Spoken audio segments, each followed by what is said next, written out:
welcome. You're watching Business Today TV. I'm Sakshi Batra, and this is an all new edition of BTS, that's Behind the Scenes, a show where we share a sneak peek into the latest issue of the Business Today magazine. Joining in on the show with me are Krishna Gopalan, Executive Editor of the Business Today magazine. Also, I have with me joining in Today and Rajani, who is a correspondent with us on Business Today. Welcome to both of you on the show. And now to showcase a glimpse of the magazine to all our viewers, it's a very, very interesting cover where we actually see Varun Berry, who's the managing director at Britannia, sitting on a croissant couch. So, Krishna, let me kickstart by asking you a very innovative cover at that, but are more innovations really going on in the company Britannia, which is a biscuit giant? We all know a household name for years now. But what is really happening at the helm of affairs? Thank you, Sakshi. Britannia's strategy is pretty straightforward. Varun has already spoken of the whole thing of going through adjacencies. So if they've had a strong presence in biscuits, which is really a baked snack, he said, I'm going to play Sure. in segments which are very close to baked snacks. So he's moved to stuff like rusks. He's looking at cakes. He's looking at croissants. And these are difficult markets to be in. I'm just going to bring up the example of croissant. This is Yeah. largely an European dish.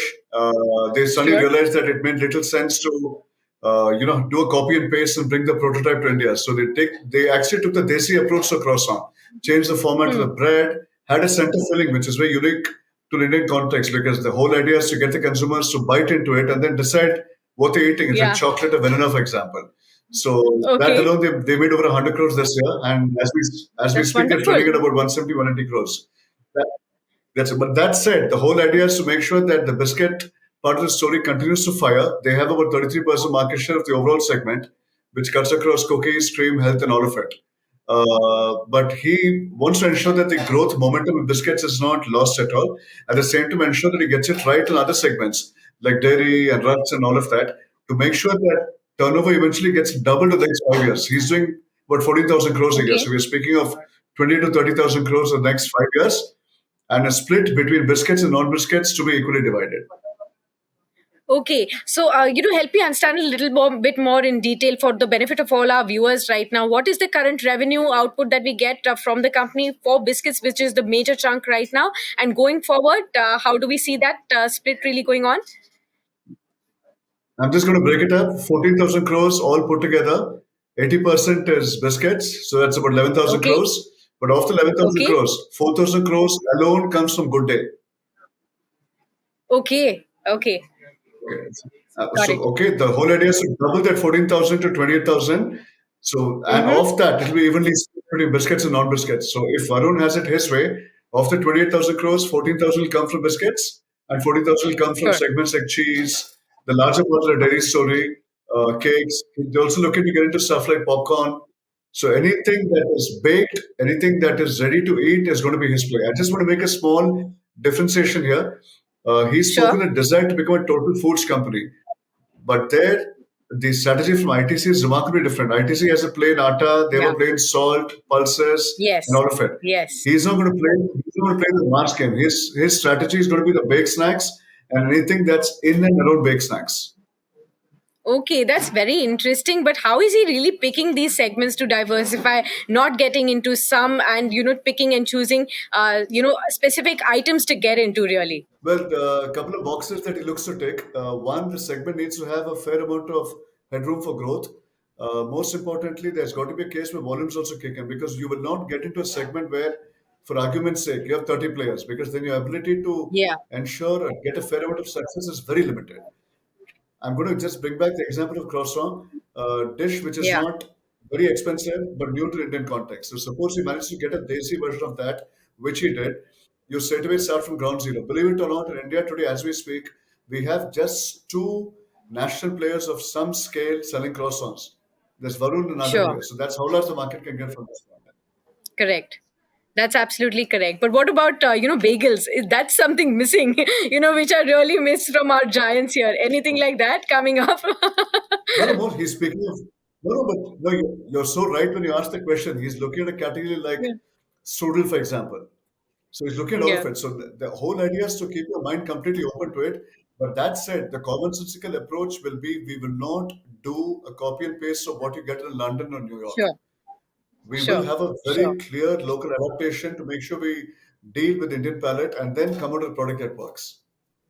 Okay, what about dairy and salty snacks where the competition is even more intense? How are they approaching these two categories? That's perfectly valid. I'm going to break it up. The dairy part of it, the tricky one is the cooperatives. It's very difficult for him to beat Amul or a Mother Dairy, any of the guys like Nandini Vijay Are when it comes to value game. He knows that. So he says, I will Hmm. not play the pouch milk game, meaning what really comes to your doorstep every morning. The Sure. strategy is to look Sure. at the value added segment. He's got into milkshakes.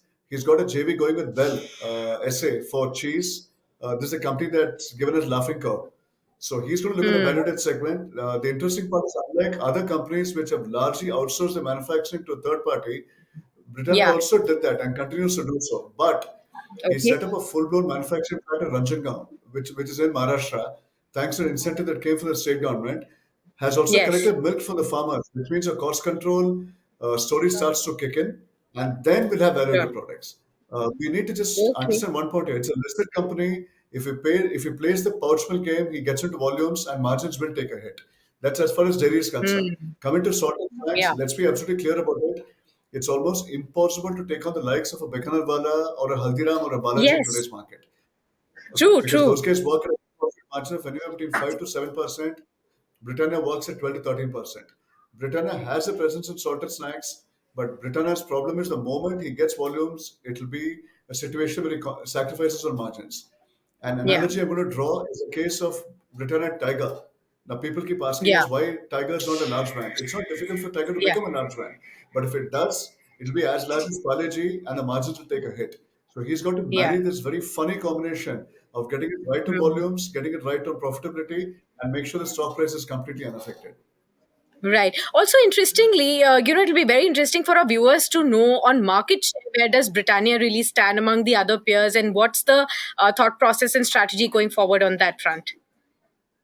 Overall, the biscuit market in India, when I'm saying overall, I'm speaking the organized market, starting from your Parle-G kind of a thing, all the way to your expensive biscuits, we're about 42,000 crores. That's organized. Britannia has a third of the market, that's 33%. Parle has about 28, 29%. ITC is 10%. These guys put together 75% between the three of them. Then you have the likes of a Priya Gold, your Best Farm, and all these guys. Now that said, we have to kind of draw a particular insight here. When I say Yeah. 42,000 crores, that's broken up across segments, starting from Yeah. mass, then you move to crackers, cookies, cream, and all of it. I'm going to pick Yeah. up cream, for example, a segment that Okay. all of us like, regardless of how old one is. The problem with cream is that accounts for about a quarter of the market, and where ITC itself has a 25% market share. So it depends on which Okay. segment you're playing in. Overall at 33%, he's sitting pretty, but also knows Hmm. that at a huge number of slots and gaps that he can still play to. Biscuits as a Sure. segment has a tremendous scope for innovation, and Britannia is really playing to its strengths on that one.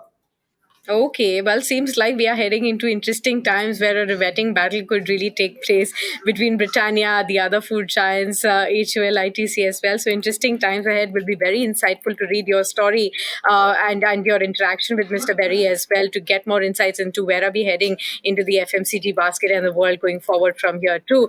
But from the FMCG giant, let's also talk about those guys who deliver these FMCG products to you at your doorstep on an everyday basis. And Rachna right here has written a very interesting story from the dark stores. Now, what exactly are dark stores? Even I'm hearing this word for the first time, Rachna. Break it down for all our viewers as well. What exactly are these dark stores you're talking about in your story? Well, Sakshi, dark stores are actually a dark secret. They have been till we started writing this piece. Dark stores are basically like a mini warehouse or a mini grocery market, Yeah. but common public people like you and me wouldn't have access to it. It's only the officials of that particular app, namely the ones that we ordered from, and we are looking at our Swiggy, Instamart, Zepto, and Blinkit, Zomato's Blinkit. These Okay. are the big players right now in this space of quick commerce, which is 10-minute grocery app delivery at your doorstep. Hmm. So dark stores are basically like warehouses where these deliveries are made possible from. So when we place an order, the entire process of 10 minutes is that you place an order using any of these apps, and within 76 seconds, some employee at this dark store would have received your order and processed it and packed it in a packet, and put it in a pigeonhole where within 3 minutes a delivery person will reach that dark store, and within 10 minutes you'll have your order. You're telling me all it takes for that employee is 76 seconds to pack up my entire order? I don't know how it is humanly possible. Yeah, that's wonderful. That's very exciting. The minute you start placing an order, the minute your cart is ready, is somebody at the dark store gets a notification, and once your order is placed and payment is done, they have 76 to 80 seconds to process this whole thing in one packet and put it in a Wow. pigeonhole where this delivery person who will come within the next 2 minutes and pick it up. Now, how these delivery people get this notification is whoever is in the 1 kilometer range gets a notification. They have to accept, reach the dark store in 2 minutes, and then deliver it within the remaining 7 minutes. And that's the 10-minute grocery app system that has been taking all the metro cities at least by storm. Now, the Absolutely. idea of going out to a sabzi mandi, now these all practices have been replaced majorly by these Sure. 10-minute quick commerce companies. So the Absolutely. three major players that we've looked at is Swiggy, Instamart. Now, Swiggy being a decacorn, has reached a certain valuation, is getting very tough competition by Zepto, which is a new guy on the block, with about $900 million of valuation, which they raised about last year. It's a unicorn, but they are actually acing this market at this point. Now, one thing to consider here is that they're still the new kids on the block and they have deep Yeah. pockets at this moment. Whereas Swiggy and Zomato's Blinkit, Zomato, now remember Zomato acquired Blinkit in the biggest acquisition that we saw last year. In fact, so Hmm. much so that Blinkit has become that duck that Zomato has been betting on really hard, especially to accomplish profitability in the coming years. So it is a tough competition between the three. In fact, when we ordered here in office, Zepto was the first one to deliver our products within 5.5, about 6 minutes. Blinkit delivered it in about Okay. 9 minutes, and Swiggy took 17 minutes. Now, the strategy that Swiggy has taken is actually not of speed, but of giving you variety. There's a lot to choose from on Swiggy Instamart while we compare it to others. Now, this is a very tricky space. We saw Dunzo coming into same space, but they had to scale back Sure. operations last year. There was also Big Basket that at one point was topping all the charts. In fact, before pandemic, they started the concept of express delivery, but sadly they couldn't keep up with all the things that are Yeah. moving so fast. The rise of grocery apps as a concept and 10-minute delivery and quick commerce, it happened around COVID when it was impossible for us to step out. That's when these apps came to our rescue. But now is when the competition gets tough by the day. So it's going to be survival of the Sure. fittest. Survival of the fittest, but definitely it's been a game changing scenario for all of us in the metros for sure. I mean, I don't remember the last time I really went to a grocery store to get my daily supplies right there, so that has really changed for me as well. Krishna, are you used to of ordering in from these fast moving consumer apps? A little bit, yes, but I must be honest with you. That I think the idea of going to grocery store also, well, I go with an agenda because I also need to know what's selling and what's not selling. So Yeah, it's just going to the you store. have a larger That's it. reportage on field which you have to carry Yeah, on, I absolutely, guess. absolutely. I wouldn't be able to do the Britannia story otherwise. I'll be honest with you. That's wonderful. That's wonderful. So, Krishna, what others? Of course, these two, stories have been exciting, interesting that we've already discovered. What are the other stories that the viewers can really look to, read in this issue as well? Well, it's great because you have a couple of things that are absolutely newsy, and this comes right on the back of the collapse of SVB, the Silicon Valley Bank, and that was honestly that is quite a disaster. So we have a complete report on the impact of the collapse of SVB. Nidhi Singh, Sure. my colleague, has a wonderful story on the lithium reserves in India, which is interesting, not something that's spoken about. Likewise, there's a wonderful interview with Bhavesh Agrawal, the founder of Ola. Sure. Saurav Majumdar Merita has done that. So there's a lot to pick for the reader in this particular issue, starting from the cover all the way to Rachna's story, a great interview. So all in all, I think there's a lot to read. I mean, you can take your pick depending on what you like. There's more than a little bit for the reader in this one. I'm sure viewers will be spoiled for choice with the kind of interesting stories we've brought out in this issue. So, congratulations to both of you who've contributed largely to this issue. Thank you very much, viewers, for joining in. And I do urge all of you to please go out there and grab your copies out from the stands. These are already on the stands. And in case you're interested in getting to know about what are dark stores and how is Britannia, a large FMCG biscuit player, really emerging itself into a food player now. And of course, the other stories that Krishna also mentioned, the SVB crisis and how that is likely to impact the Indian banking and financial system at large. All of those interesting and insightful stories up for you. Definitely go out there and grab your copies. And until then, many thanks for tuning in. Do stay tuned on to Business Today TV to catch all the updates from the world of business right your way.